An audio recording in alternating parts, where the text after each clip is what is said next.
People try to get into so many things instead of focusing on a few things they are really good at. I'm sure you've seen the analogy of the magnifying glass and the rays of sun. That if you put a piece of paper out there, it wouldn't really impact that piece of paper. But if you take a magnifying glass and you channel the power of the rays of the sun to that paper, it catches fire.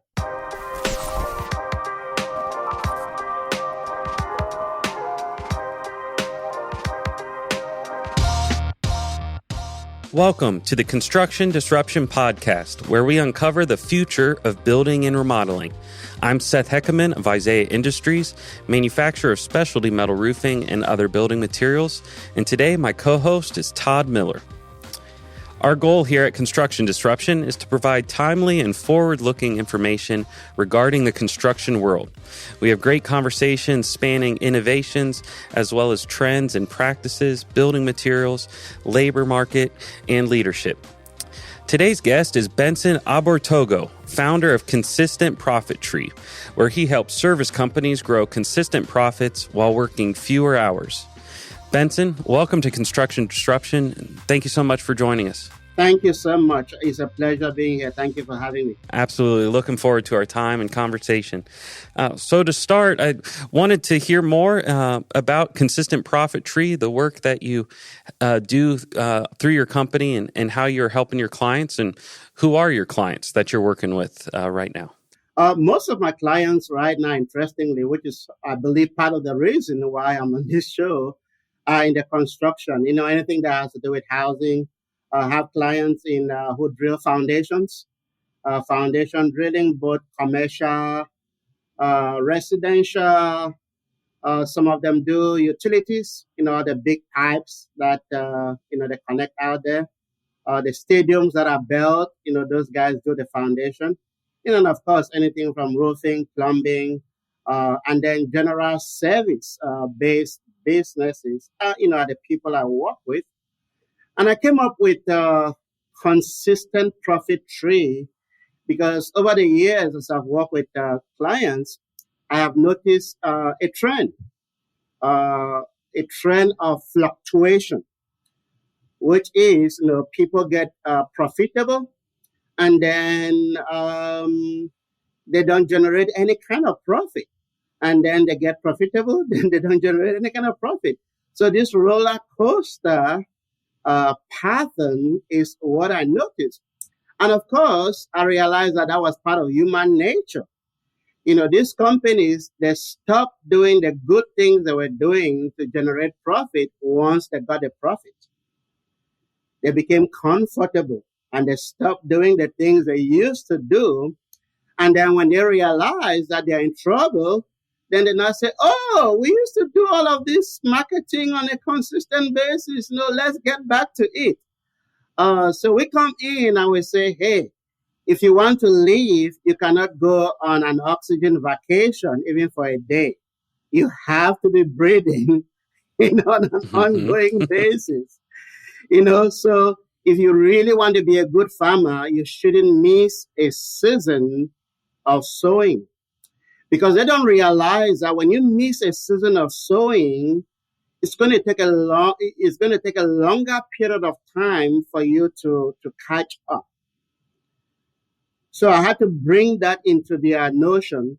The other reason why our company is called Consistent Profit Tree is I realized that many of the clients who came to us were trying to do so many things, and they were confusing the clients they wanted to serve. And so I started asking them a simple question. Have you ever seen a tree with mangoes and guavas and apples, on the same tree? And they would say, no. I said, so why is your business trying to grow so many fruits? You are confusing people. We don't know what type of tree you are. Stick with one major fruit. So when people come to you, they can recognize you by the fruit you are producing. The third reason why we call it Consistent Profit Tree is, by nature, trees are universal and they don't respect economies. Trees don't say, oh, the Democrats are in charge, we are not going to grow. Trees don't say, oh, there's somebody in the White House we don't like, so we are not going to grow. Trees don't care. Trees don't say, you are a black person, so I'm not going to grow because you are a black person and you are planting me and cultivating me. They don't care about skin color. They don't care about if you are a man or a woman. They don't care if you plant them in Africa or you plant them in Asia or you plant them in America. They just grow, and God is so faithful that He keeps sending rain and He keeps sending sun.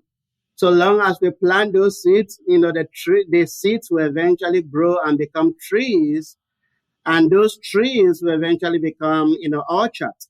So it helped us to take away all the excuses we hear from people as to why, their businesses are not growing consistently. Love all of those aspects of the name. You packed so much in there, and so much that, we see from our perspective of, in our business and working with service companies in our business across the country, where that consistency and, some seasons you have a little more urgency than others, and what that up and down roller coaster does to business health and just your psyche overall.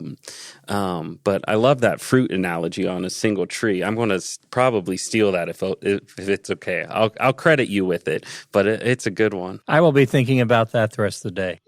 If I see you using it too much, don't be surprised if I send you an invoice or royalty, That's all right. I'd welcome it. He deserves it. That all is fantastic. So the principle of that resiliency and a disregard for your surroundings and environment, and just keep growing regardless, is wonderful too. To kind of back up a little bit on something you touched on, Benson, we're coming out of a period of the last several years, or last few years, certainly with that little bit of hiatus there during COVID shutdowns. But generally speaking, most people in the construction industry have been incredibly busy for the last couple of years or last 18 months. And, then I start seeing this thing of guys buying big trucks and then bigger trucks and then more bigger trucks.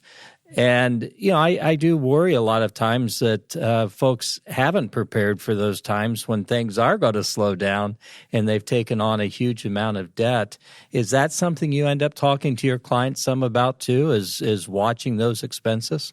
Absolutely. As a matter of fact, part of our consultation with clients is making sure that they never buy something they are not qualified to own. So we do something we call management by percentages. So there's a capital development account that is a percentage of the cash flow that comes in. And you never exhaust more than 80% of that account. So if you are ever going to buy something or put a down payment on something that the money in that account is not sufficient, we typically say you are not owed enough to own what you are trying to buy. And when they say, well, why don't we just take the money from the operating account and add it here and buy that stuff? And I said, no, that will be stealing from the operating account. And before you know it, you will move from organic growth to inorganic growth. Because every tree grows organically. Trees don't grow inorganically. And when you try to grow trees inorganically, you end up producing fruits that are not healthy. So any business that is growing too much on debt is not growing organically. And so that business is having some phantom success, and it's just a matter of time is going to crumble. Right. And you're also teaching good practices in terms of, controlling that debt, controlling the expenses. So if an opportunity does come along down the road that is really a solid opportunity and they want to take on bank debt, and they have to do that in order to pursue that opportunity, they're going to look good. So they're going to be in a position where the bank's going to say, okay, this is a company that has managed themselves well in the past, that has managed their expenses, has managed their debt, and that helps make them look more attractive to banks down the road as well. Absolutely. And when you have that discipline of, even if you have the opportunity to borrow, but you are cash wise, I'll give you an example. When the pandemic hit, 2020, then in 2021, a lot of the construction business, especially foundation drilling, one of them was really, really big. And I was surprised. They went out of business like this. And what happened is they became lazy in the collection of their accounts receivables. So they kept going back to the investors to pump money into their business for them, to keep running. And unfortunately, they made their customers their bankers without paying them any interest. So when the pandemic hit, the investors refused to put more money, and these guys went under immediately.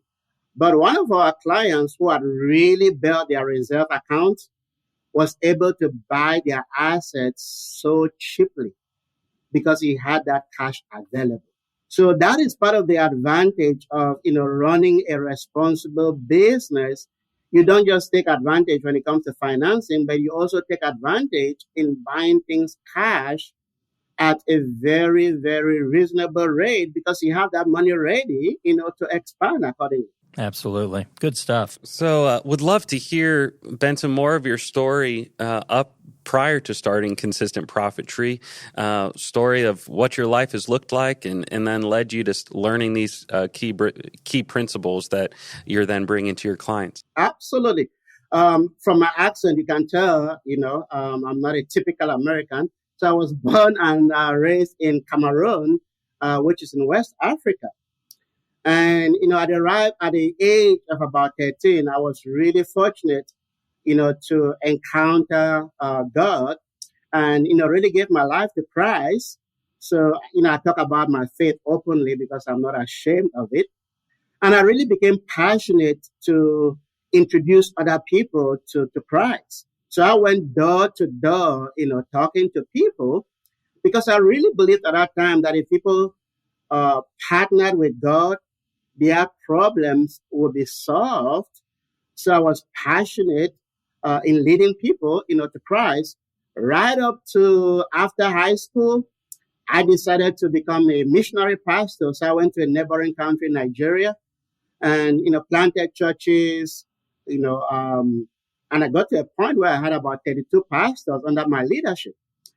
But something disturbing began to happen. Every time I had meetings with these pastors, they kept complaining about lack of finances.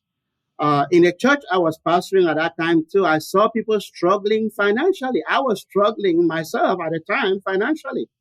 So one day I became so fed up and I said, God, how can a rich God, based on what I read in the Bible, have poor kids? Why are we always struggling with raising money and money and money and money? There is a disconnect here. And I heard that small voice in me that said, Benson, you want to solve this problem? I said, yes, that's what I'm asking. I'm frustrated.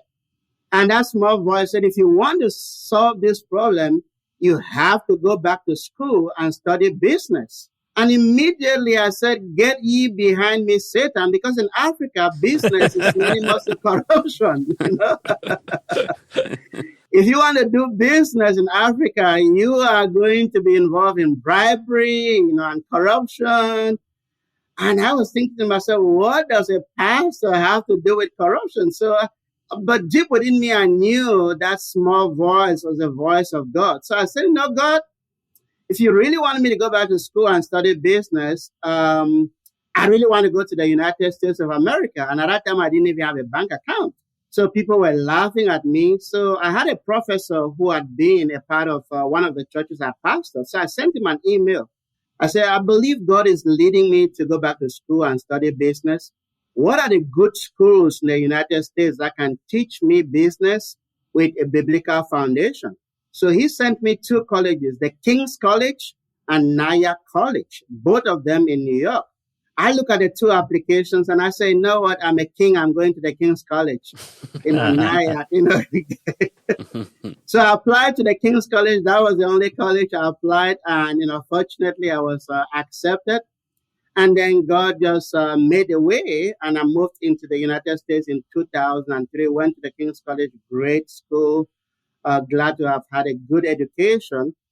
And so I left King's, started a consulting company with a former business mentor who passed away in 2015. And after that first consulting company, which we ran for several years, I felt it was a good time to put my spiritual training and my business training together to really help people in the business world. So that is how Consistent Profit Tree was born. It was called Business in God before, but many people kept thinking it was a non-profit. I say, why do people always associate anything with God and non-profit? So we now changed to Consistent Profit Tree, which also helps to really put the value of what we do in front of people. So that's the Cliff Notes version of my story. That's wonderful. And I was going to mention there are several Nigerian princes who owe me several $1 million at this point. I've gotten letters from them. So if you can help me make any of those connections, that would be awesome. Unfortunately, Todd, I don't play in that world. In Africa, we call them 419, which is your own version of scam. Okay, very good. So that's fantastic. Thank you for sharing it. I loved that, using bringing that spiritual and business together. And so I imagine that when you're working with your clients, when that's such an inherent core part of you, that's got to bleed over into your conversations, where it's both a spiritual and a business conversation then when you're working with folks. Is that right? Absolutely. And we work with folks who are not necessarily Christians at this point yet. I remember a Jewish woman was introduced to me, and she said, I'm not really a Christian. Are you going to work with me? And my question to her was, do you love people? She said, yes. I said, if you love people, we can work together, because it's all about loving people and caring for them enough to help them to solve their problem. So when we work with our clients, love is really at the middle of it. And I've used love to help many clients to get out of their Mickey Mouse excuse giving of why they shouldn't go out there on a consistent basis and market their product or services. So when I see clients who are tiptoeing about marketing their business, the question I usually say to them is, do you really believe in the service that you offer? And they'll say yes.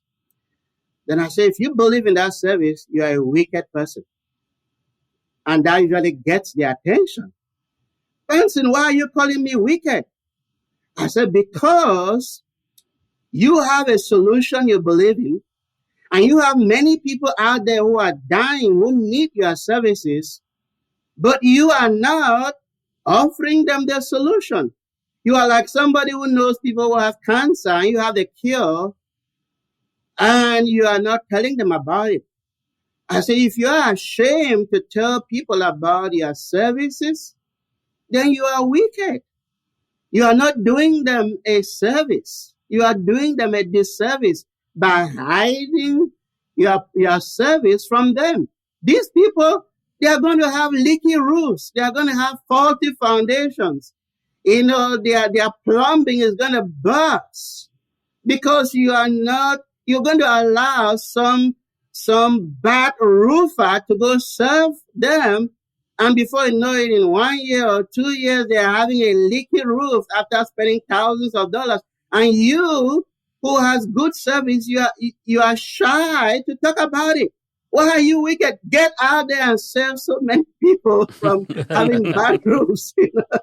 I may have to steal that one. And it applies to marketing. It applies to sales of going in and helping someone understand your value over your competition. But it all goes back to your profit principle, though, too, where you need to run a business where you can care for people and be profitable and sustainable. But you also need to charge what you need to charge. That way you'll be around to help the next people, too. So it all comes together.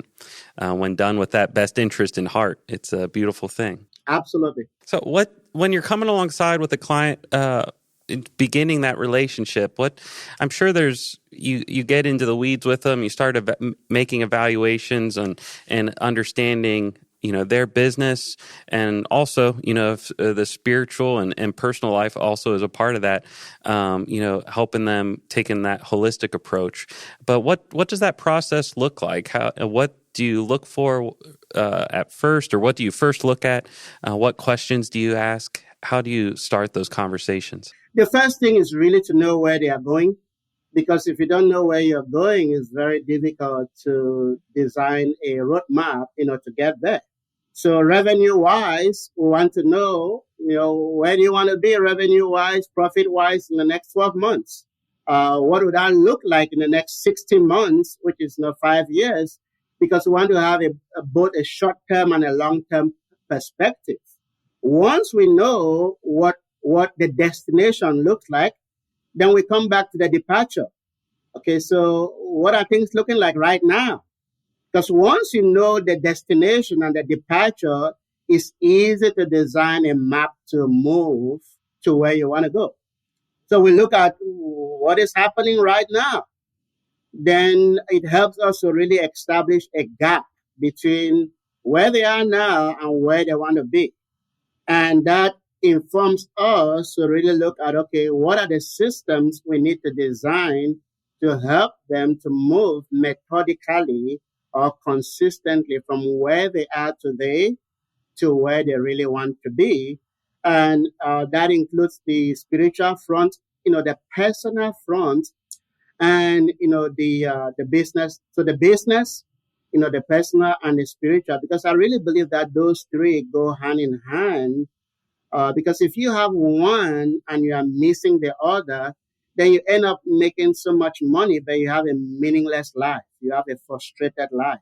Or if you neglect your personal, you end up working so many hours, you make so much money, but you go give all that money to doctors because your body is sick and it can no longer function well. So you end up not really enjoying, that money. Or if you neglect your home, you end up being like, the guy who was going to the office one day and the 2-year-old daughter asked him, said, "Dad, are you going home?" He said, "What do you mean by going home?" And he hit him like a ton of brick, that because he was working so much in the office, the daughter thought his office was his home. So he was hardly at home, So there really has to be a balance of bringing all of that together. So there's a holistic, approach, because if one of the pillars is missing, life is really going to be miserable. So that it sounds like the faith, purpose, and profit framework I read about on your website that you work folks through. Absolutely. Absolutely. You're a very smart man, Seth. You put it together very, very, very well. Well, you laid it out online for me to read, so that was great. But so you mentioned those gaps, what is preventing us from getting where we are today to where we want to be? What are those most common gaps or missing links that you see with construction companies, service companies that then you come alongside and help with? One of the biggest ones I've seen is distractions. People try to get into so many things instead of focusing on a few things they are really good at. I'm sure you've seen the analogy of the magnifying glass and the rays of sun. That if you put a piece of paper out there and, the sun is scattered, it wouldn't really impact that piece of paper. But if you take a magnifying glass and you channel the power of the rays of the sun to that paper, it catches fire. So distractions is the big thing that I see, impacting a lot of people. So I try to really encourage them to focus on an area or areas they are really good at that they can really dominate. The other one I see is, pricing based on what the competitor is doing versus pricing based on the value they are delivering. So they get into this pricing war, and unfortunately, a lot of them end up taking work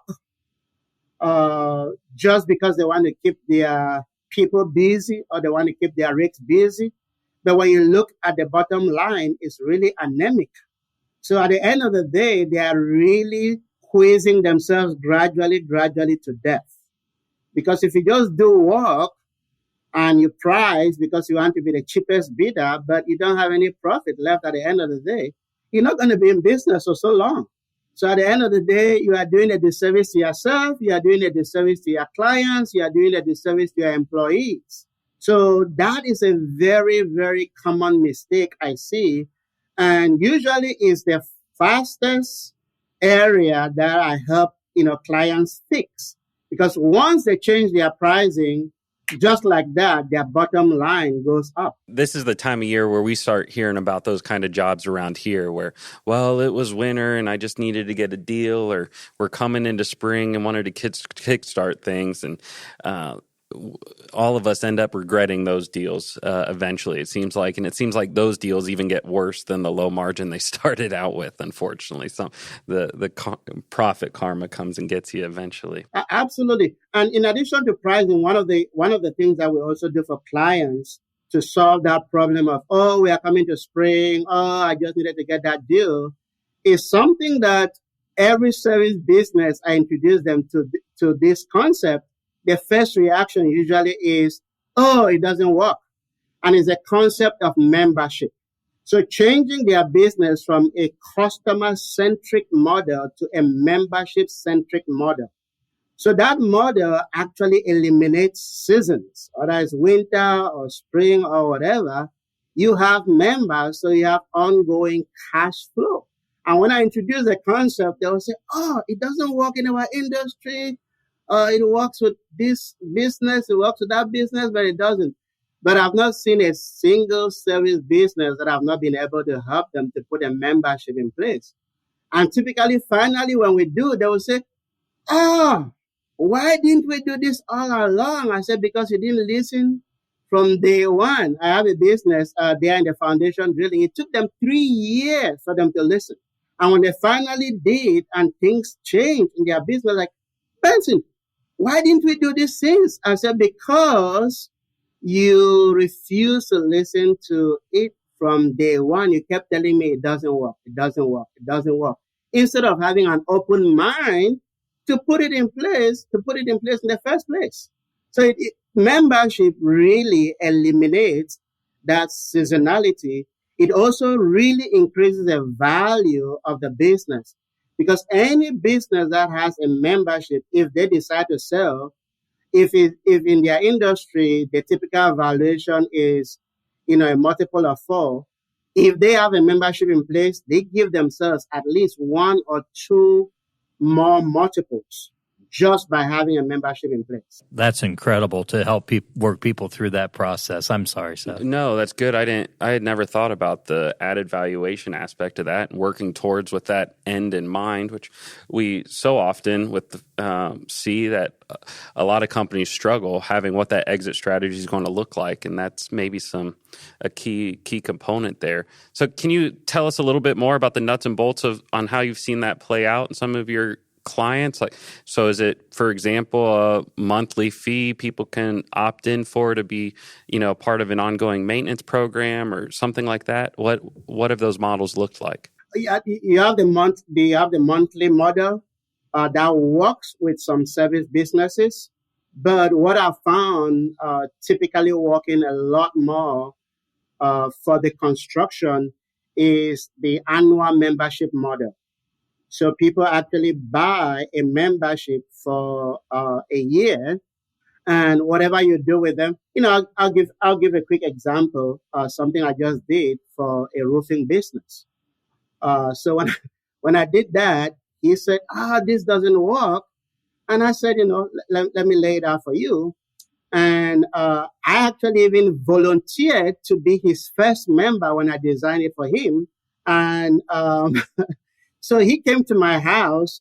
I just built a custom home. And, I'm a big guy when it comes to maintenance because I believe that when you maintain, you save a lot of money down the road. So I designed this membership for him. And I said, come to my home. This builder has, built my home for me. But I need you to come and look at my roof and make sure that it is, it's in good condition. And then, come twice a year and look at the roof and just make sure that it's properly maintained. And if there are anything, shingles flying out that I, don't know if you can repair them before it becomes a bad situation. And then I just paid a nominal annual rate for that membership. But guess what? Because my roof is in a system now, if a storm hits my roof, who do you think I'm going to call? Some guy who is chasing storms out of town and hears that there's a storm in Dallas, so he carries his things from New Orleans and he's coming to fix roofs in Dallas because there's a storm. Oh, heck no, I'm not going to call that guy. Oh, I'm not going to listen to somebody who just knocks my door and say, hey, can I look at your roof? No, I am going to call the guy that I have paid some money to be a member of his business. Well, if my roof needs repair, who do you think I'm going to call first? The guy that I'm a member of his business. So that is a very simple way that I believe that anybody listening to us can really look at it and begin to think about how to put that in place. There's obviously more in designing, what packages are good for residential, what packages are good for commercial, what packages are good for HOA, if you're dealing with that volume, looking at their rules, and how to really communicate that value, without just sounding like, hey, you want me to pay you money for what when I can have a free inspection at any time? Great advice and going to get us thinking more as well. Switching gears a little bit, for over 2 years now, every business owner has seemed to face challenge after challenge, between COVID, supply chain issues, the Great Resignation. Now we've got some international conflict going on. With the clients you work with, what has distinguished those that have, through all of that over the last 2 years, continue to be profitable and successful? What has really distinguished them from the companies you've seen that have really struggled and aren't in a position to ever kind of make their way out of these current circumstances? I would say 3 words: relationship, relationship, relationship. It was actually one word repeated 3 times. The unfortunate thing that I see in most businesses is when they are dealing with people, they don't really treat them as people. They just treat them as a transaction. So when there are some turbulence and in the economy and things are being squeezed, typically people become really price sensitive. And whoever can offer them a deal, they go for that person. But that doesn't happen if you have a strong relationship with the people you call your clients. So with us, we really build that culture of, with the clients that we work with, treat your clients far more than just people that you do transactions with. Really get to know them, really get to care for them. So no matter what is happening in the world, you are still going to have a strong, client base going on. Marriages that survive not because they don't have problems. They survive because the husband and the wife have a strong relationship that cannot easily be broken. And the ones that end up in divorce are the ones that, when the storm comes, they cannot withstand the storm. You see, God never promises us that there will never be storms. But He tells us that when the storms come, some people who have built their house on the rock, they survive. And the ones who have built their houses on the sand, they don't. And I think the big difference is stronger relationships and weaker relationships. Warren Buffett used to say, you never know who is naked until the wave on the shore, on the sea, runs back. And then, woo, I haven't heard that Buffett quote, but that's a good one. Yeah. Yeah.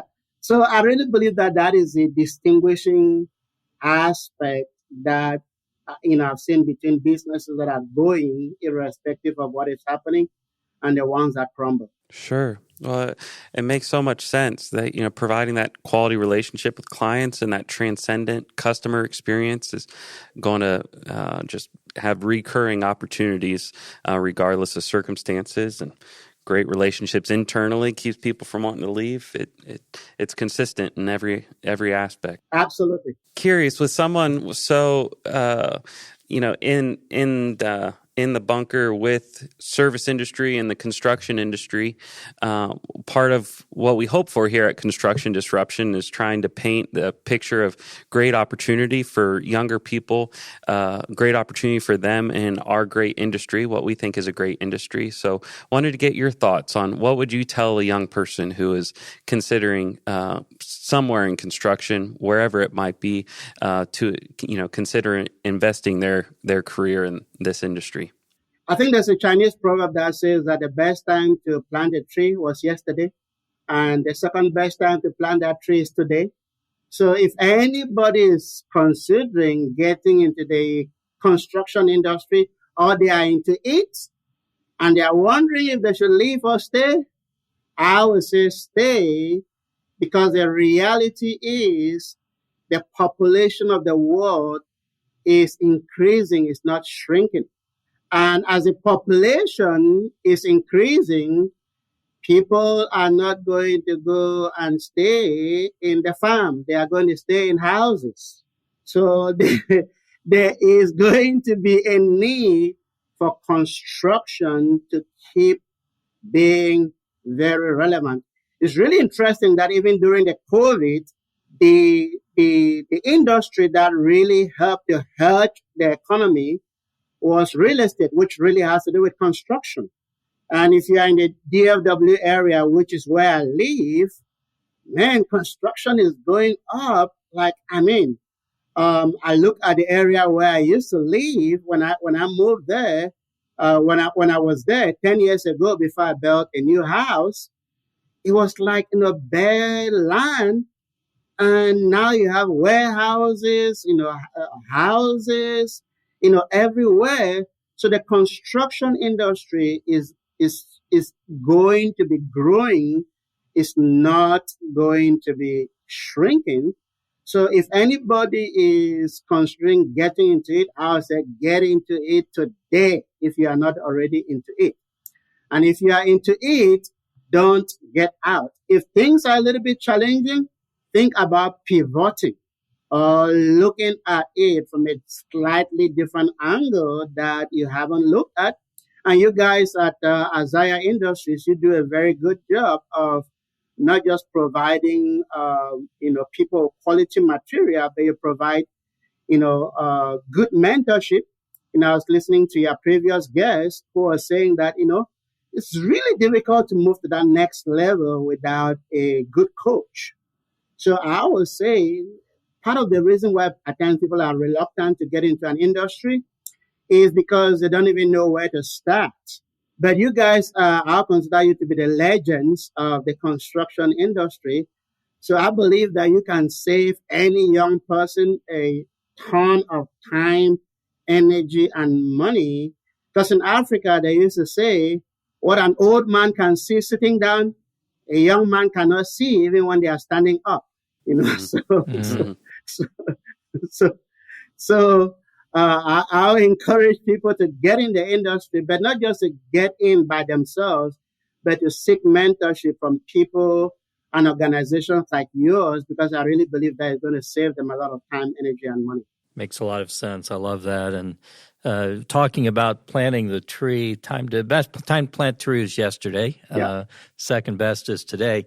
I wish I would have planted that orange mango apple tree yesterday because I sure don't know how to plant one today. So you have said so many things today that are going to stick with me forever. So this has been great. Yes, fantastic. Thank you. Awesome. Well, this has been wonderful, Benson, and we're getting close to the end of our time. A favorite thing we have around here at Construction Disruption, though, before we wrap up, to get to know you a little bit better and maybe ask some more far-flung questions, is to go through our rapid-fire question round, which is 7 questions here at the end that range from maybe a little more silly and some a little more serious, which we give you the choice. We give you the option of opting in or not. So I need to ask you, are you willing to go through our rapid fire question round? Hey, I was born ready. Let's go. There we go. And as always, those listening, Benson has not seen these questions, and Todd and I will alternate here asking you 7 rapid fire questions. So first one, what is your bucket list vacation? The immediate one is going to Australia. I love Australia. It has a lot of similar, I would say, vegetation to Africa. So I really love going to Australia. And part of the reason why I really love vegetation is, I love breathing a lot of quality oxygen. And I understand that when you go where there are a lot of trees, you get a lot of good oxygen, flowing through your system. So Australia will be on top of my list. Very good. Next one. This is a little bit more serious. If you could snap your fingers and do anything to change the world, what would that thing be? I will encourage every person, the over 8 billion people on the face of the earth, to become more conscious of their time. Time is something that everybody on earth has an equal amount of, but a lot of people squander theirs because they are unconscious of that fundamental asset that God has given all of us. Powerful.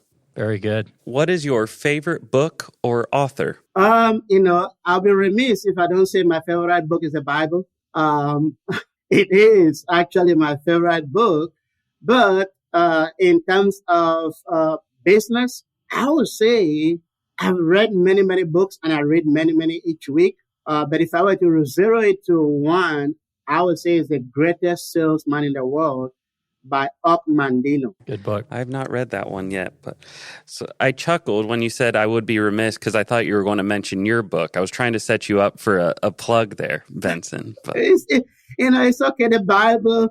My book came out of the Bible. Most of the stuff in my Bible, the book, are really principles that I gleaned from the Bible. So good stuff. What's the name of your book? It is called The Business System That Never Fails. And again, anybody who is interested can pick a free copy or the PDF copy at consistentprofittree.com/ebook.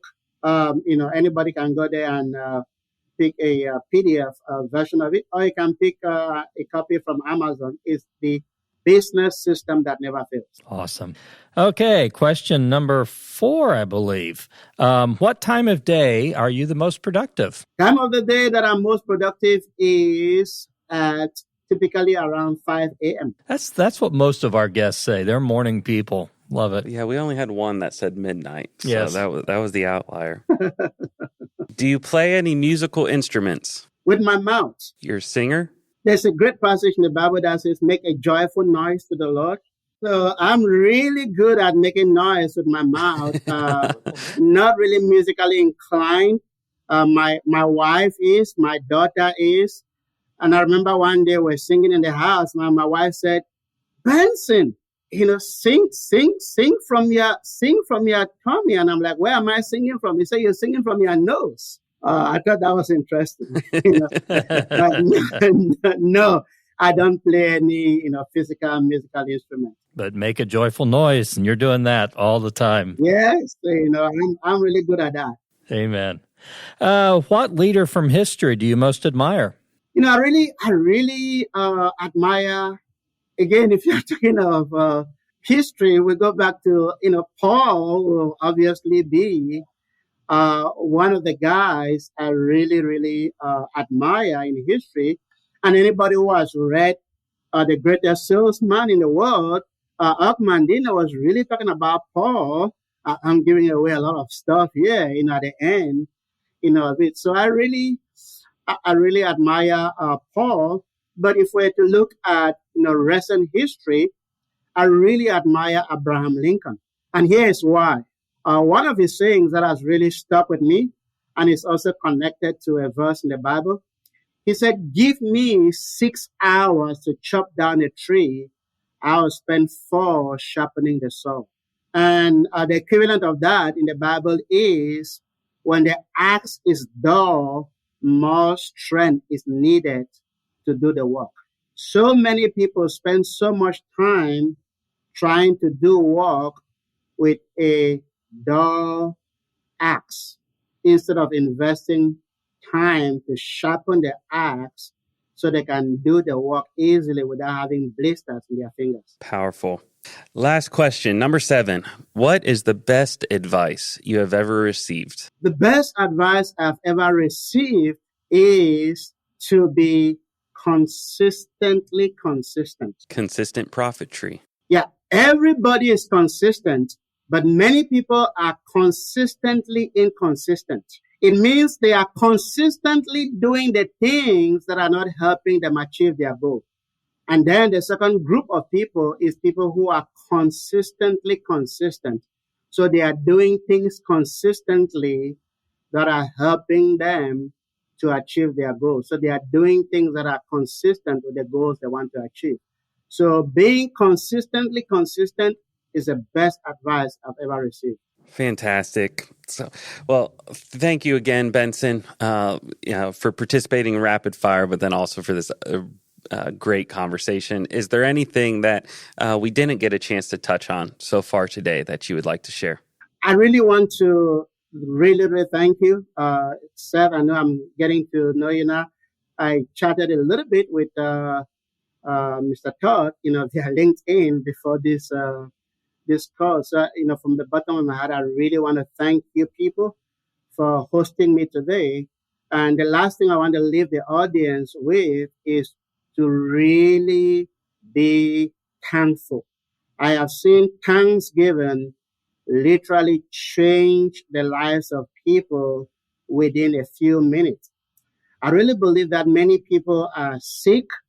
They have a countenance that is not good because they refuse to be thankful. And part of the reason why they refuse to be thankful is because they focus too much on what they have not accomplished instead of focusing on the things they have accomplished and to be thankful for. And when I talk about Thanksgiving, a lot of people say, "Benson, what if nothing is going right in my life right now?" I said, no matter what is happening in your life right now, I can show you one thing that you can be thankful for. And they will say, "What is that, Benson?" I say, "You are still breathing free oxygen." That is something to be thankful for.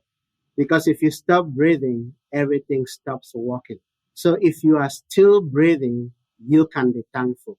Beautiful. That absolutely power of gratitude and transform us from the inside out. No question. Absolutely. Thank you, Benson. For those that want to get a hold of you, to get to know you and see how you can help them, what's the best way for them to contact you? Consistent Profit Tree is our website. They can go there and reach out. We don't believe in squeeze arming people. Typically, if we can help, we help. If we cannot help, we refer people to others. That would be a good fit. Thank you so much for your time. And thank you, listeners, for joining us for another episode of Construction Disruption with Benson Agbortogo of Consistent Profit Tree, consistentprofittree.com. Hope you reach out and get to know Benson for yourself. Please watch for future episodes of our podcast. We have many more great guests, as always, on tap. And don't forget, if you would, to leave a review on either Apple Podcasts or YouTube. So thank you for your time. God bless. Take care. Isaiah Industries signing off until the next episode of Construction Disruption.